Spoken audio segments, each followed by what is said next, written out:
John was the quintessential city dweller, accustomed to the fast-paced rhythm of urban life. He wasn't familiar with remote rural areas, let alone taking care of livestock and poultry. But when his uncle David asked him to house-sit for a week, John couldn't say no. "John, I'm counting on you this time. I've got a week-long trip planned with the family. Everything's set up at the house. All you need to do is feed the animals, lock up at night, and call me if there's an emergency." David was John's only remaining family after his parents had died in a car accident a few years back. That bond made it impossible for John to refuse, even though the thought of staying in a secluded rural area made him uneasy. David's house was nestled in a sparse forest, about 15 miles from the nearest town. By the time John arrived, night had fallen, and darkness seemed to envelop everything. The old three-story wooden house stood silent under the faint moonlight. In the distance, the eerie call of an owl sent a shiver down his spine. "It's just 1 week," John reassured himself as he stepped inside the house. "I'll be fine." Everything was fine until that night. After turning off the lights and lying down on the creaky bed on the second floor, John felt a chilling draft creep through the air. The wind howled through the window cracks, making him shiver. Suddenly, an odd sound echoed from downstairs. Thud, thud, thud. John strained his ears. The noise sounded like footsteps, but uneven ones. Was someone walking around on the first floor? He bolted upright, grabbing his flashlight as he tried to steady his nerves. "Relax, it's just the wind." "Nothing's wrong," he whispered to himself, though his heart raced with fear. Clutching the flashlight, John tiptoed downstairs. The faint beam of light swept across the dim room, revealing nothing unusual. The living room was eerily quiet, almost unnaturally so. But as he turned to head back upstairs, a faint whisper came from the direction of the livestock shed outside. "Help me. Help me." John froze in place, his heart pounding in his chest. For a moment, he stood paralyzed, straining to hear more. But the whisper was gone, as if it had never been there. Peering out the window, the faint beam of his flashlight illuminated the shed about 50 yards from the house. The air outside was hauntingly still, filled only with the chirping of crickets and the oppressive chill of the night fog. His instincts told him not to go out at this hour, but curiosity and unease pushed him forward. "Maybe it's just an injured animal," he muttered, trying to calm himself. Throwing on a jacket from the coat rack, John gripped his flashlight tightly and stepped outside. The wet ground squelched beneath his feet, and the wind whispered through the trees, carrying eerie sounds from the dark forest. As he approached the shed, strange noises reached his ears. The faint scratching of claws against wood mixed with a heavy, labored breathing. "Is someone there?" John called out, his voice shaking. No response, just the suffocating silence of the night. Taking a deep breath, he cautiously opened the shed door. The flashlight's beam cut through the darkness, revealing the animals huddled inside. The cows lay motionless, their wide eyes fixed on him with an expression that almost seemed like fear. John stepped further in. "It's just the livestock," he told himself, but when the light reached the far corner of the shed, he froze. In the dim light, he saw a bizarre figure. A gaunt black dog with mangy fur stood eerily still, its glowing red eyes locked onto his, unblinking. "Uncle never mentioned having a dog," John murmured, taking a step back. Before he could turn to leave, the dog suddenly growled. The sound was low and guttural, dragging out unnaturally. It didn't sound like an animal, it sounded distorted, almost human. John stumbled back, nearly tripping over a shovel. When he looked up again, the dog was gone. "No way, it was just there," he gasped, frantically shining his flashlight around the shed. But it was empty. Heart pounding, John rushed back to the house, slamming the door behind him and locking it securely. He sank into a chair, trying to convince himself that it was all in his head. But the strange, bone-deep cold lingered, and he couldn't shake the feeling that unseen eyes were watching him from the darkness. The next morning, John woke up feeling exhausted and heavy. What had happened the night before felt like a bad dream, but the muddy footprints scattered across the floor were undeniable proof that he had gone outside. It must have been just a stray animal, he told himself, trying to suppress the lingering fear. Determined to distract himself, John busied himself with chores for the day. He fed the livestock, cleaned the barn, and checked around the house to make sure everything was in order. Uncle David's old house had no shortage of unsettling features: the constant creaking of wood, walls riddled with cracks, and most notably the large mirror in the living room.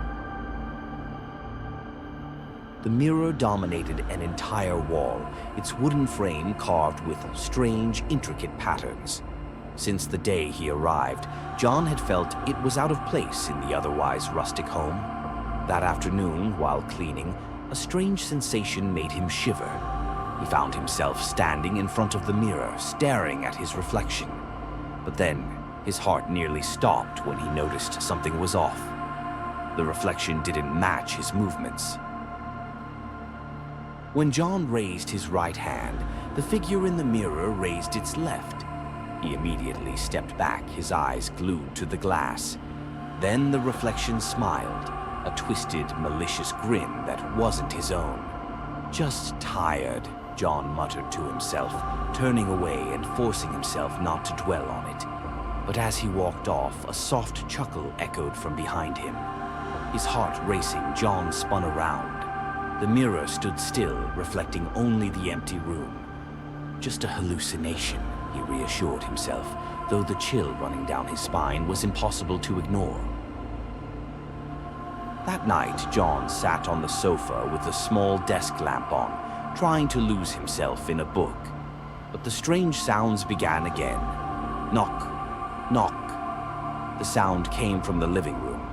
Looking around, John felt the unsettling sense that it was coming from the mirror. Hesitantly, he stood and walked closer. The mirror reflected the room as usual, but something was off. In the reflection, a door in the far corner of the room was slightly ajar.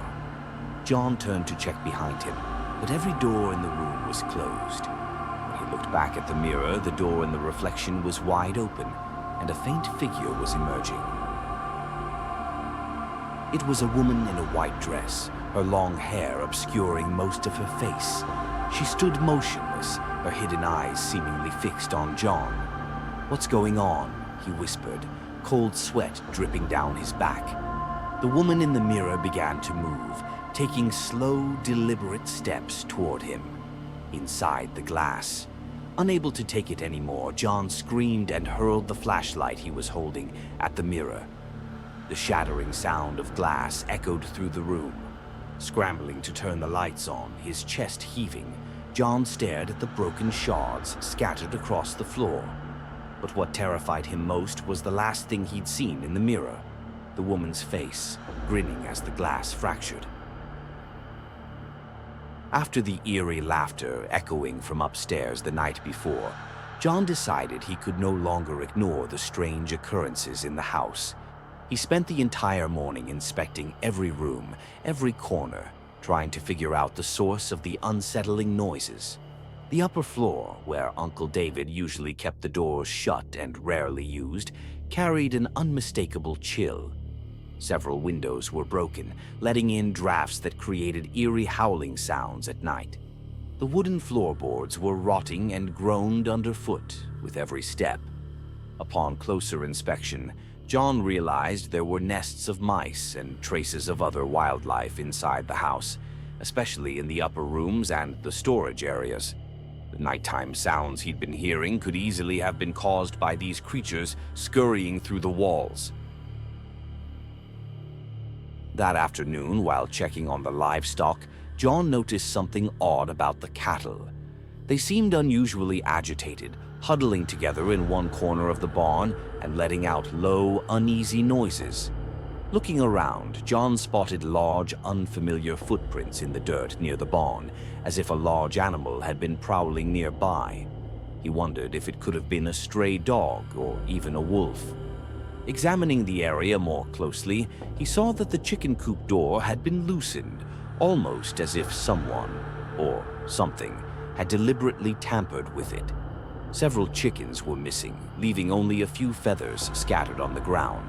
I need to secure this door immediately, John thought, hurrying to find tools to repair it. As he worked, he caught the faint sound of movement, like soft footsteps rustling through the grass behind the barn. Snapping his head around, he saw nothing but the empty yard. Yet the persistent feeling of being watched clung to him, like unseen eyes were tracking his every move from the shadows. That night, John sat in the living room with the oil lamp glowing faintly and the old landline phone Uncle David had left behind resting on the table. As he contemplated calling the nearest neighbor to ask about the area, the phone suddenly rang. Startled, John picked up the receiver. "Hello?" On the other end, a deep, elderly voice spoke. "You're the one watching David's place, aren't you?" "Yes, I'm John. Who's calling?" "This is Mr. Martin. I live about half a mile down the road. I just wanted to give you a heads up. Sometimes we get wild animals or even thieves around here. Last week, one of my dogs went missing after I heard a commotion in the yard." John swallowed hard. "Thanks for the warning. Is there anything specific I should be worried about?" There was a pause before Mr. Martin responded, his tone more cautious. "Some folks say this area isn't as peaceful as it seems, but maybe that's just old superstitions. Just make sure you lock up tight and stay safe." The call ended, but Mr. Martin's cryptic words left John feeling more uneasy than before. On the third night, John decided he would stay awake to keep watch over everything. He turned on every light in the house, locked all the windows securely, and kept a sturdy stick that Uncle David had left by the front door within arm's reach. Around midnight, a loud noise broke the tense silence. This time, it wasn't just scattered sounds, but a heavy thud, as if someone, or something, was slamming against the livestock pen. Grabbing his flashlight, John dashed outside. When he arrived, the pen's gate had been forced open. The cattle were huddled together in a corner, mooing anxiously. In the faint glow of his flashlight, John caught sight of a figure disappearing into the darkness toward the fields. "Stop!" John yelled, giving chase. But by the time he reached the edge of the field, the figure had vanished, leaving only a trail of footprints in the dirt. He returned to the pen and inspected it carefully. One of the cows had a long scratch on its side, as though it had been attacked by something sharp. Back in the house, John tried piecing together the clues. He couldn't decide if what was happening was the work of a person or a wild animal. But one thing was clear.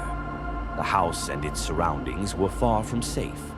With dark circles under his eyes and his mind racing, John resolved that he needed to find answers soon, or leave this place before things got worse. The next 3 days passed in a haze of tension. Time seemed to slow, each moment dragging into the next. The strange occurrences, though potentially explainable, continued to haunt him. Every time he convinced himself it was all in his head, another inexplicable event would rattle his nerves. That evening, after reinforcing the livestock pen's gate, John locked every door and window before trying to go to bed early. But as he lay there staring at the ceiling, his thoughts refused to settle. His mind replayed the figure disappearing into the field, the eerie noises in the house, and the terrified eyes of the cattle. Sleep remained elusive, and the weight of uncertainty pressed heavier on him with each passing hour. At nearly 2 a.m., John finally drifted off into a light, uneasy sleep.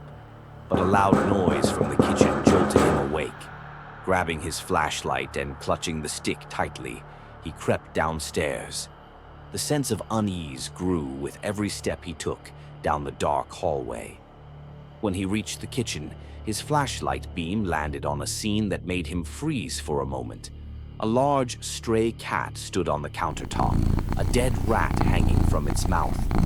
John let out a relieved breath, his tension easing momentarily. But the relief didn't last long.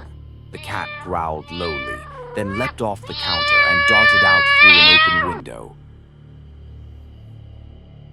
Quickly, John shut and locked the window, muttering to himself about how tense he'd become. He resolved to go back to bed, telling himself it was just a small incident. But as he walked into the living room, a new unease crept over him. The clock on the wall had stopped, its hands frozen at exactly 2 a.m. A chill ran down his spine and he hurried upstairs, anxious to put the unnerving moment behind him. Yet as he stepped into the upstairs hallway, his flashlight began flickering before going out completely. In the pitch-black corridor, John fumbled to find the light switch, his hands shaking. A suffocating dread settled over him, and he couldn't shake the feeling that someone, or something, was standing close by. The sound of heavy breathing filled his head, though he knew it couldn't be real. "There's no one here," he whispered to himself, his voice trembling. Finally, his fingers found the light switch, and the hallway flooded with light. Nothing was there. Just the familiar empty space and John standing alone, sweat trickling down his face. The next morning, John decided to visit Mr. Martin, the man who had called him earlier, to learn more about what might be happening. Mr. Martin's house was at the end of a dirt road, nearly a mile from David's property. The elderly man, with deep-set eyes and a cautious demeanor, greeted John with a scrutinizing look.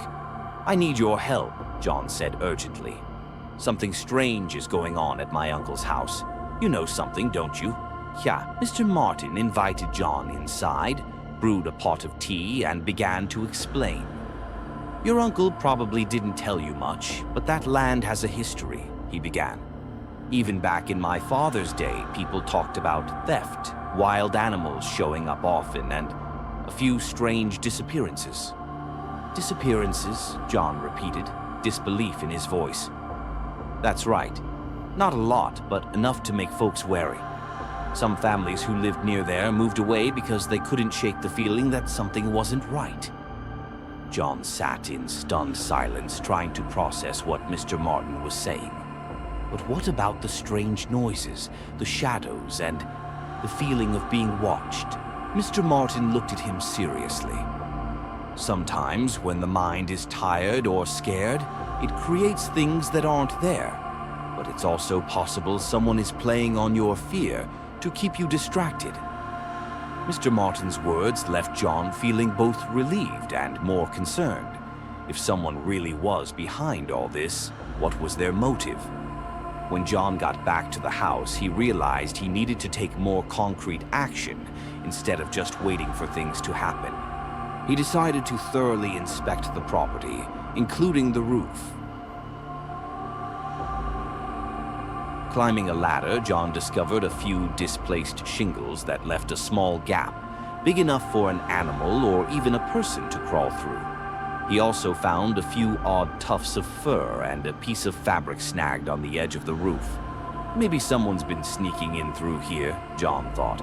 He reinforced the roof and decided to stay up another night to get to the bottom of things. On the 5th night, John was more prepared.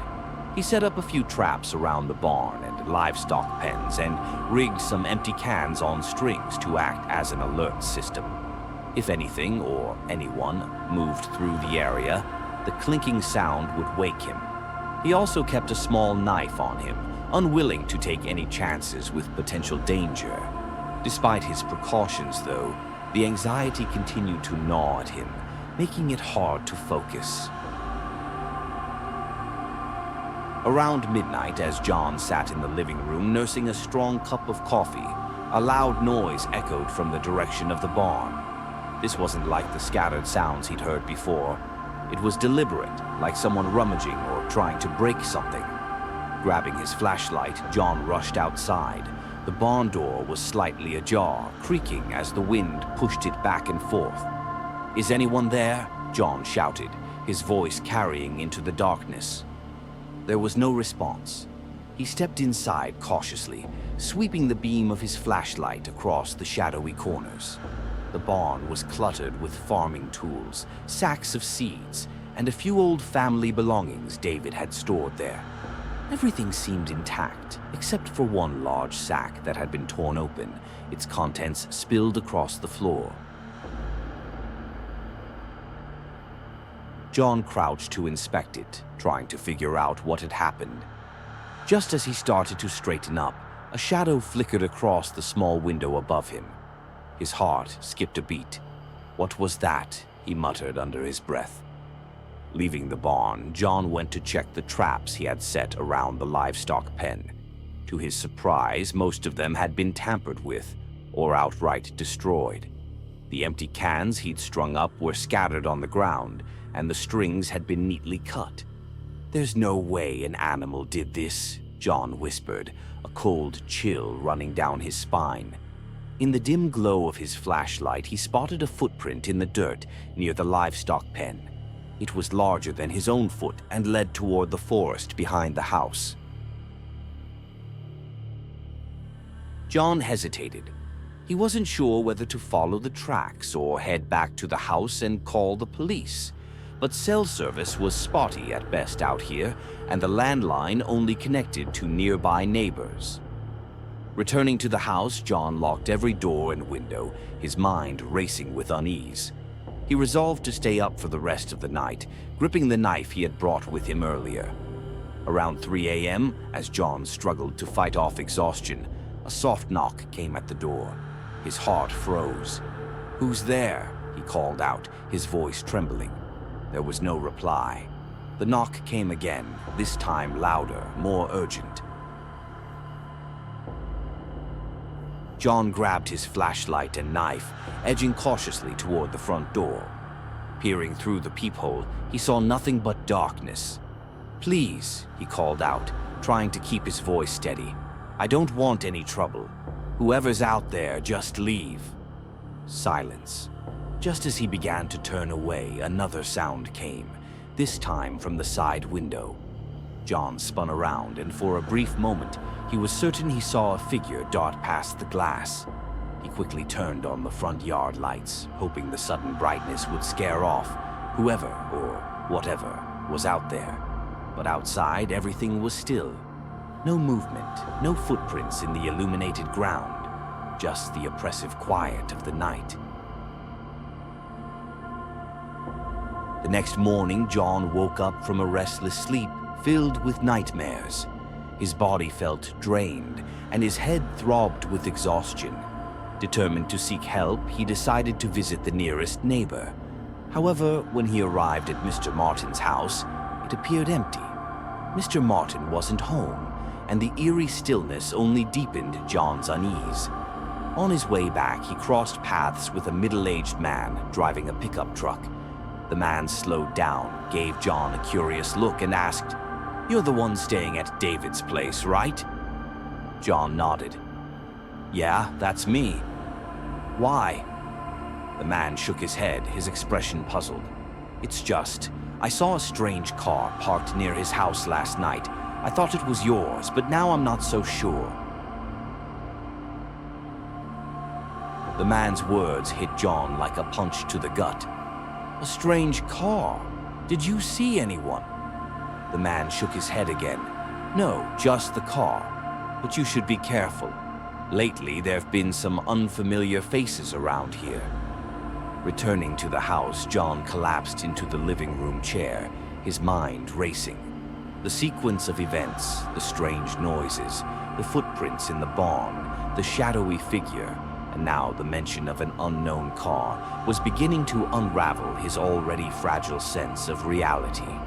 He tried to piece everything together. Maybe he was just overtired, imagining things out of stress. But if it was all in his head, how could he explain the footprints? or the car.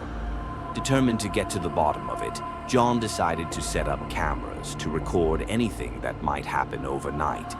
He found an old camcorder of David's and positioned it in the hallway, pointing directly at the front door. He also used his phone to record the area near the side window where he had seen the shadow the previous night. John spent the afternoon carefully preparing. He checked every door and window, making sure they were securely locked. He kept the small knife in his pocket and placed a sturdy stick next to his bed for added security. That evening, he took an anxiety pill that Mr. Martin had given him, hoping it would help him stay calm. But as night fell, the oppressive darkness seemed to stir up the deepest fears in his mind. Around 1 a.m., John heard the first sound, faint footsteps on the roof. He sat upright in bed, straining to listen. The noise sounded deliberate, someone moving slowly and cautiously across the roof. "This can't be happening," John whispered, his heart pounding. He grabbed his flashlight and crept into the hallway. The old camcorder's light blinked steadily, confirming it was still recording. Tilting his head upward, John focused on the ceiling. The footsteps had stopped, but the silence that followed was almost worse, filling the house with an unbearable tension. Deciding to investigate, John climbed the ladder to the attic, which provided access to the roof. His hands shook as he pushed open the attic door. A rush of cold air hit him, carrying the stale smell of dust and mold. Shining his flashlight around, he saw nothing unusual in the attic. Frustrated and unnerved, he returned to the living room to check the camcorder footage, hoping it had captured something. He rewound the tape and stared at the small screen, desperate for answers. As John rewound the footage, a chill ran down his spine. In the video, a faint shadow of a person moved briefly past the window just before the noise was heard. He paused the recording and slowed it down frame by frame. The figure was tall, its face obscured by darkness, but it was unmistakable. This was no trick of his imagination. "Someone is really out there," John muttered, his unease morphing into outright fear. He didn't dare sleep. Sitting in a chair with the stick in his hand, he kept his eyes glued to the windows and door. Every creak and groan of the house made him jump, his sweaty grip tightening around the stick. Around 4 a.m., a loud bang jolted him upright. The sound came from the barn. Grabbing his flashlight, John ran outside. The beam of light darted through the darkness, revealing chaos. The barn door was wide open and the cattle were scattered, panicked. "Damn it," John cursed, trying to calm the frightened animals. As he herded them back inside, he caught a glimpse of a shadowy figure sprinting toward the woods. "Stop!" he yelled, but the figure didn't slow down. After getting the cattle back under control, John inspected the barn. Near the doorway, he found an old handkerchief and a small streak of blood on the ground. He couldn't tell if the blood belonged to the intruder or one of the animals, but it solidified his suspicion that someone was deliberately causing trouble. This can't keep happening, John thought. He resolved to contact the police the next morning, no matter how weak the phone signal was. The following day, John prepared himself for what was to come. Summoning his courage, he called the police using David's old landline. The signal was faint, but he managed to explain the situation, emphasizing that he felt watched and that there were clear signs of an intruder. The person on the other end promised to send someone out to investigate the following day. But John couldn't wait. As the sixth night descended, the air felt heavy and oppressive, as if everything was closing in on him. It was clear something was coming to a head. As dusk settled, John heard a knock on the kitchen window. Grabbing his stick, he rushed over, only to find a broken tree branch tapping against the glass. The wind howled, causing the curtains to sway. John tried to calm himself, but deep down, he knew he wasn't safe. Back in the living room, a prickling sensation washed over him, as if someone were watching. His eyes darted around until they landed on the large window. In the faint glow of the porch light, a shadowy figure seemed to be standing outside. The figure was still, its stance unclear. Was it looking in, or just standing there by coincidence? John's heart pounded in his chest. He couldn't tell if it was a real person or an illusion brought on by exhaustion. Moments later, he heard footsteps in the yard. This time, the sound was unmistakable. He switched on the backyard light and hurried outside to check, but the yard was empty. Looking down at the dirt, he spotted a series of footprints. They were large and distinct, trailing from the living room window to the barn before vanishing into the woods. John crouched to inspect them. They were undoubtedly made by an adult, but there was nothing about them that stood out as identifying. Deciding to head back inside, he locked every door and reached for the phone to call the police. But the landline was dead. "What the hell is going on?" he muttered, cold sweat trickling down his forehead. Around midnight, John noticed a faint light emanating from the woods. He turned off all the house lights to get a clearer view. The light flickered, like someone using a flashlight or perhaps a small fire. Despite his fear, John decided to investigate. Armed with his flashlight and a knife, he followed the trail leading into the forest. As he moved deeper, he heard whispers. Soft voices, too quiet to make out, but unmistakably human. "Is someone there?" John called out, his voice echoing through the stillness. No response came. Only the rustling of the wind through the trees broke the silence. A few steps further, the mysterious light abruptly disappeared. John froze, every nerve in his body screaming that someone, or something, was nearby. He turned on his flashlight, but the beam revealed only branches and fallen leaves. Returning to the house, John did a quick sweep of the yard. Under the porch light, he spotted a small wallet lying near the kitchen window. Opening it, he found a few crumpled bills and an old ID card. The card belonged to a man named Michael Warren, who appeared to be in his mid-40s with a stern, serious expression. John had no idea who Michael Warren was, but the name filled him with unease. He couldn't shake the feeling that this man was connected to the footprints, the noises, and the escalating sense of dread over the past few days. Determined to get to the bottom of it, John resolved that the seventh night, his last night before David's family returned, would be his chance to uncover the truth. He set up his cameras once more, ready to document everything that happened. Exhausted and terrified, John knew that all he had to do was make it through this one final night. Then, maybe, the nightmare would finally end. John woke up early, forcing himself to eat a little for strength. Tonight, he was determined to capture solid evidence of the person stalking him. The footprints, the strange wallet, the figure in the night. Everything had pushed him to his breaking point. He reset the traps around the house, double-checked the cameras to ensure they were functioning properly, and steeled himself for the worst. Just one more night, he whispered to himself, clinging to the hope that David's family would return in the morning. Around 11 p.m., while John was reviewing footage on one of the cameras, a loud noise erupted from the barn. This time it was louder and more chaotic than before, like someone was deliberately causing havoc. Grabbing his flashlight and knife, John bolted outside. The barn door was wide open, and the livestock were in a frenzy. Cows and chickens scattered everywhere. "You bastard, show yourself!" John yelled, his voice a mix of rage and fear. In the darkness, he caught a glimpse of a figure darting past the barn. He shone his flashlight in that direction, but whoever it was had already vanished into the woods. As John turned back to secure the barn door, he felt a presence behind him. Spinning around, he found himself face to face with a gaunt, middle-aged man. The man's hollow eyes and unkempt appearance sent a shiver down John's spine. He was wearing a tattered coat and holding a small wooden stick. Who are you? What do you want from me? John demanded, his voice trembling. The man didn't respond right away.